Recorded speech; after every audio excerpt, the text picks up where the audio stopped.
प्रेमानंद महाराज का इलाज अगर वो चाहें करवाना तो करौली सरकार प्रेमानंद महाराज जी का इलाज कर सकते हैं। अब यहाँ पे समझने वाली बात ये है कि जो इलाज ये जिस प्रकार से होता है, क्या ये वास्तव में लोग ठीक हो जाते हैं या इस प्रकार के इलाज से आराम मिल सकता है, संभव है?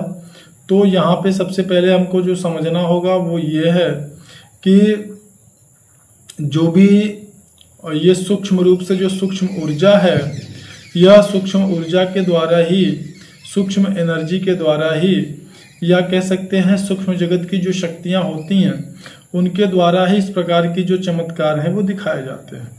जैसा हम सभी जानते हैं, हमारे आध्यात्म, हमारे जो पूर्व काल के आदिकाल के जो हमारे ऋषि मुनि योगी जन थे, उन्होंने जो बताया, जो हमारे ऋषि महर्षि पतंजलि जी ने भी बताया, अन्य योगी संतों ने भी बताया कि हमारे 5 प्रकार के शरीर होते हैं, जिसमें 3 मुख्य होते हैं, स्थूल शरीर, सूक्ष्म शरीर और कारण शरीर। यह 3 शरीर जो होते हैं वो मुख्य होते हैं, जिसमें कि हमारी जो बीमारी होती है वह हमारे स्थूल शरीर में विद्यमान होती है और उसका जो मूल जड़ें होती हैं वह जड़ें हमारे सूक्ष्म शरीर तक फैली होती हैं। अगर उन जड़ों को सूक्ष्म शरीर से अलग कर दिया जाए, उखाड़ दिया जाए, काट दिया जाए, ख़त्म कर दिया जाए, तो वो जो बीमारी होती है वो धीरे धीरे करके हमारे स्थूल शरीर से नष्ट हो जाती है, खत्म हो जाती है। साथ ही साथ उस बीमारी, अगर वो बीमारी कुछ लंबे समय से हमारे शरीर में बना हुआ है, तो किसी भी बीमारी का जो शुरुआत होता है, वह बीमारी की शुरुआत होने से पहले उससे संबंधित जो स्मृतियां होती हैं, उनके जो विचार होते हैं, वह पहले हमारे चित्त में मतलब धीरे धीरे अंकुरित होकर के बढ़ने लगते हैं। मतलब वहाँ से किसी भी प्रकार की बीमारी का जो प्रारंभ होता है, जो शुरुआत होता है, वह हमारे चित्त से होता है। अब यहाँ पे चित्त क्या है, सबसे बड़ा डाउट का विषय है कि चित्त आखिर क्या है। देखिए, चित्त जो होता है वह कुछ इस प्रकार से आप समझ सकते हैं कि अगर कोई किसान है तो उसके पास में 10 बिस्वा जमीन, 1 बीघा जमीन है, ठीक है, या एक छोटा सा मान लीजिए उसके पास में एरिया है खेती करने के लिए। अब उसमें वो हर प्रकार के अनाज को उगाता है और उसी से अपने जीवन का भरण पोषण करता है, जीवन यापन करता है, ठीक है। तो ये जो चित्त है, ठीक इसी प्रकार से जीव जब ब्रह्म से अलग होता है तो वह चित्त जो होता है, एक एरिया उसको प्राप्त होता है। उस एरिया में उसके द्वारा किए गए कर्म से संबंधित जो कर्माशय होते हैं या संस्कार होते हैं, कर्माशय और संस्कार दोनों एक चीज होते हैं। तो कर्माशय और संस्कार उसी चित्त पर जो है विद्यमान होते हैं, उसके कर्मानुसार। तो जैसे जैसे वो कर्म करता है, उसी तरीके के कर्माशय या संस्कार उसके चित्त पर स्थित होते चले जाते हैं। मतलब वो कर्माशय या संस्कार का स्टोर रूम है जो चित्त है।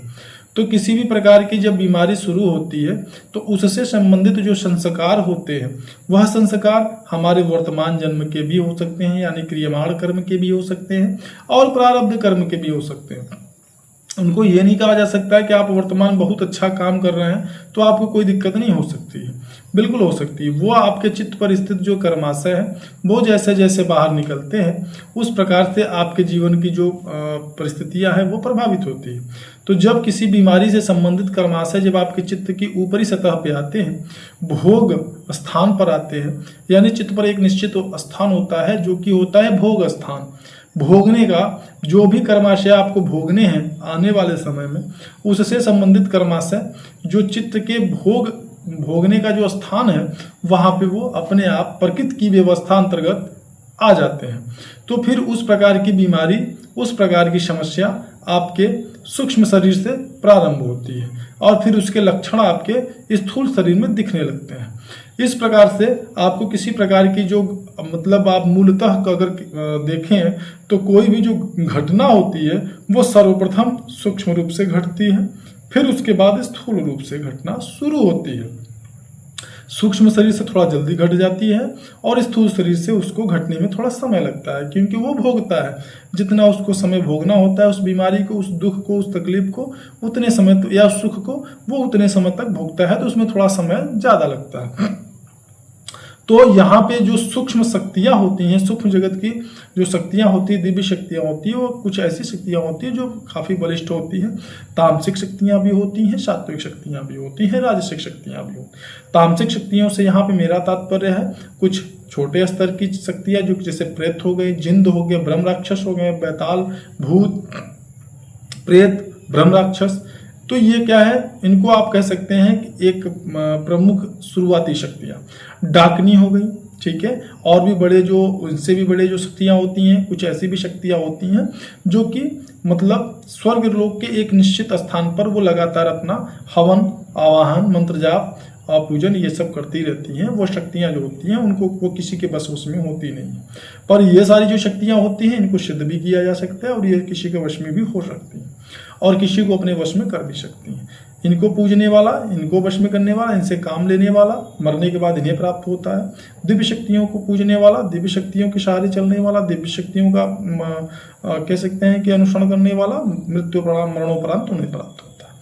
उस तरीके की उनकी गति होती है। राजसिक शक्तियों को पूजने वाला, उस तरीके से उनकी गति होती है। तो यहाँ पे जिस प्रकार की शक्तियों से सूक्ष्म रूप से आप काम लेते हैं, आपका फिर उसी तरीके से आपका संस्कार बन जाता है। तो मैं यहाँ पे अब आता हूँ मूल बिंदु पे।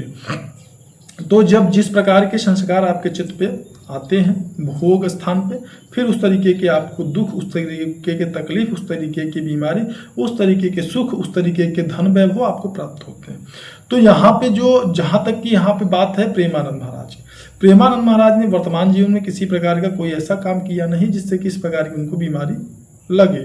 तो उनकी जो ये बीमारी है, कुल मिला के ये बीमारी जो उनको लगी है, यह बीमारी उनके पूर्वजन्म से संबंधित है, प्रारब्ध से संबंधित है।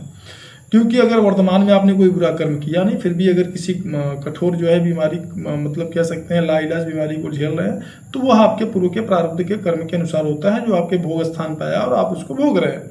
तो यहाँ पे आपको अब यह मैं बता दूं कि ये जो उनके कर्म है, इन कर्मों का जैसा कि आपने सुना भी होगा, बहुत सारे योगी ऐसे भी होते हैं कि जो कि साधकों के कई जन्मों को जलाकर नष्ट भी कर सकते हैं। तो यहाँ पे जो जन्मों को नष्ट करने वाली बात है, तो वो उनसे संबंधित जो कर्माशय होते हैं, वो मतलब चित्त की जो कह सकते हैं संस्कार होते हैं कर्मों से संबंधित, उन संस्कार को या उन कर्माशय को वो जला करके राख कर देते हैं।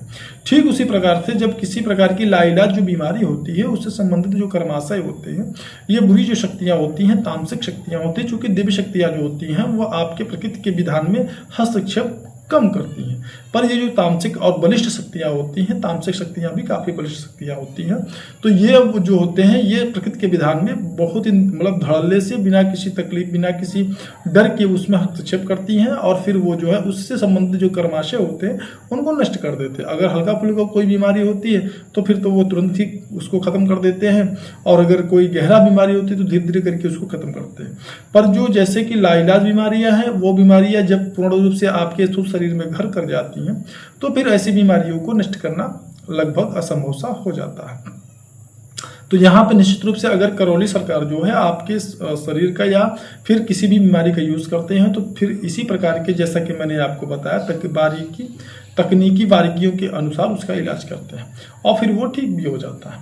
तो इसी प्रकार से अगर वो चाहे तो प्रेमानंद महाराज जो है हमारे पूज्य, उनका जो है वो इलाज कर सकते हैं। हाँ, निश्चित रूप से उनको एक निश्चित मात्रा तक आप कह सकते हैं कि 80%, 70% तक उनको आराम मिल सकता है, लाभ उनको पहुंचाया जा सकता है उनकी पद्धति के अनुसार। हाँ, संपूर्ण अगर 70% आप कहेंगे कि वो उनकी बीमारी को नष्ट कर देंगे, तो ये बिल्कुल भी असंभव है, ये संभव नहीं है। यह मैंने जो आपको बताया वो व्यक्तिगत अपने अभ्यासानुसार जो अभ्यास से या जो हमने अपने साधना में जितना अभ्यास के द्वारा जो मुझे ज्ञान प्राप्त हुआ है, हमारे गुरु के द्वारा जो हमें ज्ञान प्राप्त हुआ है, उस आधार पे हमने ये अपना प्रैक्टिकल मतलब अनुभव यहाँ पे मैंने आपसे साझा किया है। और इसमें किसी भी प्रकार का कोई रटा या पढ़ा हुआ ज्ञान हमने आपको नहीं दिया है। ये पूर्णतया जो है वही जानकारी है जो मुझे मेरे अभ्यास के द्वारा साधना काल में प्राप्त हो। तो ये कुल मिला के अगर चाहें तो प्रेमानंद महाराज को लाभ पहुंचाया जा सकता है। करौली बाबा में इतनी सामर्थ्य है कि वह सूक्ष्म रूप से इलाज कर सकता है। तो जानकारी अगर अच्छी लगी होगी तो वीडियो को लाइक करिएगा, शेयर करिएगा। चैनल में पहली बार है तो सब्सक्राइब जरूर करिएगा। हम यहाँ पे बहुत ही गूढ़ और एकदम 100% परम सत्य जानकारी को ही साझा करते हैं।